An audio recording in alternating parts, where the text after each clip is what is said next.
दिव्यास्त्रों की प्राप्ति। एक बार वीरवर अर्जुन उत्तराखंड के पर्वतों को पार करते हुए एक अपूर्व सुंदर वन में जा पहुँचे। वहाँ के शांत वातावरण में वे भगवान की शंकर की तपस्या करने लगे। उनकी तपस्या की परीक्षा लेने के लिए भगवान शंकर एक भील का वेश धारण कर उस वन में आए। वहाँ पर आने पर भील रूपी शिव जी ने देखा कि एक दैत्य शूका का रूप धारण कर तपस्यारत अर्जुन की घात में है। शिव जी ने उस दैत्य पर अपना बाण छोड़ दिया।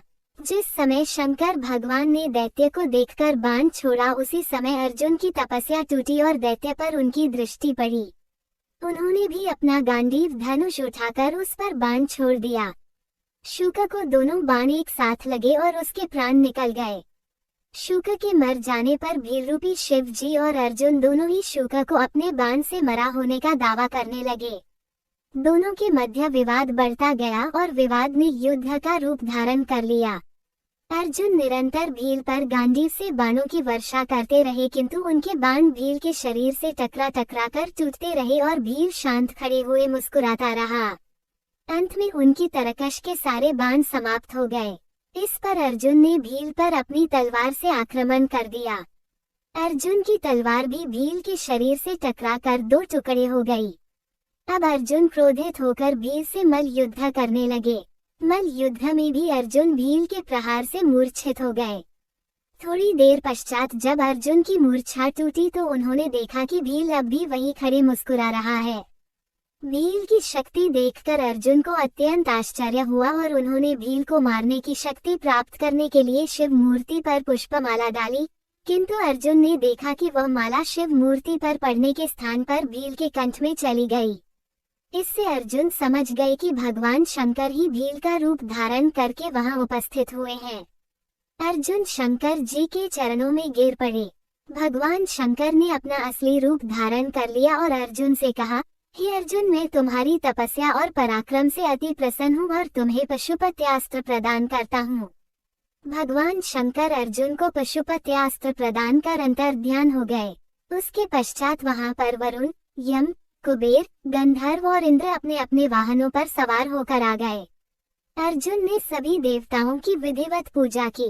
ये देखकर यमराज ने कहा, अर्जुन, तुम नर के अवतार हो तथा श्री कृष्ण नारायण के अवतार हैं। तुम दोनों मिलकर अब पृथ्वी का भार हल्का करो। इस प्रकार सभी देवताओं ने अर्जुन को आशीर्वाद और विभिन्न प्रकार के दिव्य एवं अलौकिक अस्त्र शस्त्र प्रदान कर अपने अपने लोकों को चले गए। अर्जुन को उर्वशी का शाप। अर्जुन के पास से अपने लोक को वापस जाते समय देवराज इंद्र ने कहा, हे अर्जुन, अभी तुम्हें देवताओं के अनेक कार्य संपन्न करने हैं, अतः तुमको लेने के लिए मेरा सारथी आएगा। इसलिए अर्जुन उसी वन में रहकर प्रतीक्षा करने लगे। कुछ काल पश्चात उन्हें लेने के लिए इंद्र के सारथी मातली वहां पहुंचे और अर्जुन को विमान में बिठाकर देवराज की नगरी अमरावती ले गए।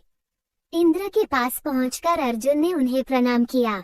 देवराज इंद्र अर्जुन को आशीर्वाद देकर अपने निकट आसन प्रदान किया। अमरावती में रहकर अर्जुन ने देवताओं से प्राप्त हुए दिव्य और अलौकिक अस्त्र शस्त्रों की प्रयोग विधि सीखा और उन अस्त्र शस्त्रों को चलाने का अभ्यास करके उन पर महारत प्राप्त कर लिया। फिर एक दिन इंद्र अर्जुन से बोले, वत्स, तुम चित्रसेन नामक गंधर्व से संगीत और नृत्य की कला सीख लो। चित्रसेन ने इंद्र का आदेश पाकर अर्जुन को संगीत और नृत्य की कला में निपुण कर दिया। एक दिन जब चित्रसेन अर्जुन को संगीत और नृत्य की शिक्षा दे रहे थे, वहां पर इंद्र की अप्सरा उर्वशी आई और अर्जुन पर मोहित हो गई।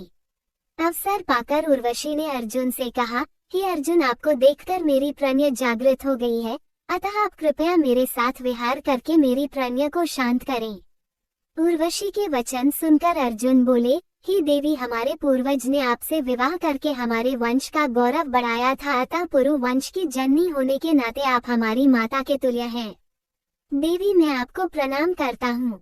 अर्जुन की बातों से उर्वशी के मन में बड़ा क्षोभ उत्पन्न हुआ और उसने अर्जुन से कहा, तुमने नपुंसकों जैसे वचन कहे हैं, अतः मैं तुम्हें शाप देती हूँ कि तुम 1 वर्ष तक पुंसत्वहीन रहोगे।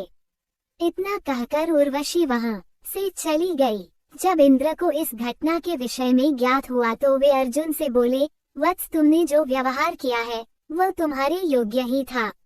उर्वशी का ये शाप भी भगवान की इच्छा थी। ये शाप तुम्हारे अज्ञातवास के समय काम आएगा। अपने 1 वर्ष के अज्ञातवास के समय ही तुम पुंसत्वहीन रहोगे और अज्ञातवास पूर्ण होने पर तुम्हें पुनः पुंसत्व की प्राप्ति हो जाएगी।